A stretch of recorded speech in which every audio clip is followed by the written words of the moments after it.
In the city of Königsberg, in the Kingdom of Prussia, a man was born in 1724 who would never leave. His name was Immanuel Kant. He spent his entire life within 40 miles of his birthplace and mapped the entire universe of human thought. Kant was so regular in his habits that the townspeople set their clocks by his afternoon walk. Every day, at the same hour, he walked the same route. Only twice in his life did he break this routine. Once when Rousseau's book arrived, and once when he heard about the French Revolution. Both times, he could not stop thinking. He worked as a lecturer for years, teaching many subjects: mathematics, physics, geography, philosophy, whatever paid. He was known as a brilliant and entertaining teacher. But his real work happened alone, at his desk, wrestling with the hardest questions anyone had ever asked about the human mind.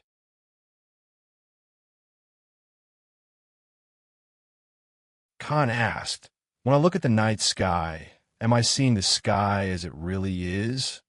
Or am I seeing the sky as my mind has organized it?" His answer shocked the philosophical world. We do not see things as they are. We see things through the lens of our own minds. Space, time, cause and effect. These are not out there in the world. They are the structures our mind imposes on experience. He called this his Copernican revolution. Just as Copernicus moved the earth from the center of the universe, Kant moved the human mind to the center of knowledge. The world does not shape the mind. The mind shapes the world. This single idea divided the history of philosophy into before and after. Before Kant, philosophers asked, "What is the world made of?" After Kant, they had to ask, "What is the mind made of? And how does that determine what we can ever know?" He did not simply answer old questions. He transformed the questions themselves. Every philosopher since has had to respond to Kant, agree with him or fight him.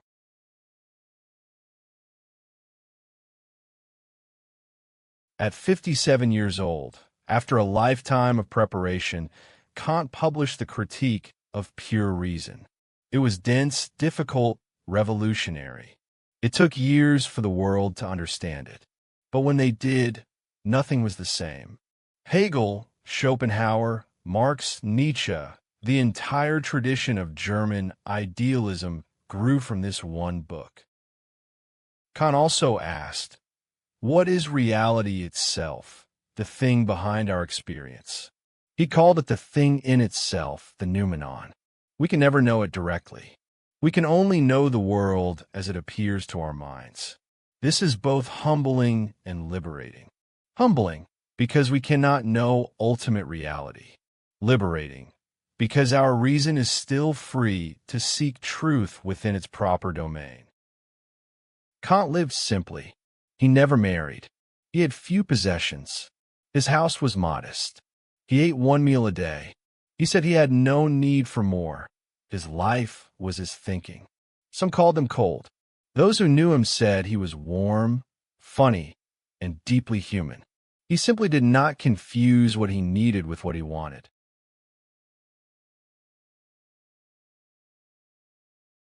His second great work asked, how should we live? His answer was the categorical imperative. Act only according to rules you could will to become universal laws. Do not lie, because if everyone lied, language would collapse. Do not harm others, because if everyone did, society would collapse. Morality is not a feeling. It is reason applied to human action. Kant believed deeply in human dignity. Every person, he said, must be treated as an end in themselves, never merely as a means. You cannot use a person as a tool for your own purposes, even good ones. This principle, the dignity of every human being, became the philosophical foundation of human rights as we understand them today. Two things fill me with wonder, he wrote, the starry sky above me and the moral law within me. Not God, not power, not wealth. the infinite universe outside, and the capacity for goodness inside every human being. These were his two miracles. He found them both without ever leaving Königsberg.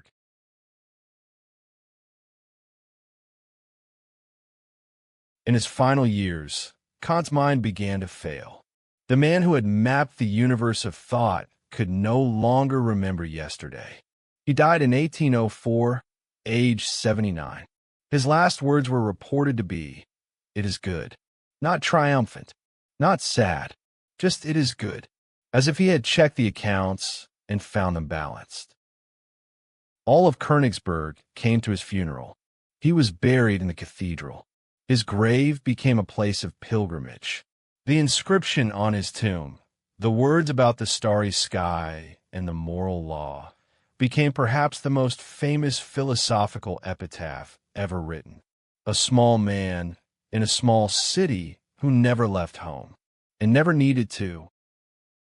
What Kant gave us was not a system to believe. It was a way of asking. Before claiming to know something, ask, what are the conditions that make this knowledge possible? What is the mind bringing to this experience? What can reason legitimately claim? And where does it reach beyond its proper limits? These questions are still alive. We are still asking them. He never saw the ocean. He never climbed a mountain. He never visited a foreign country. And yet his mind ranged further than almost anyone who ever lived, across time and space, through the nature of reality and the foundations of morality, to the very limits of what human reason can know. The world came to him. It always does to those who truly think.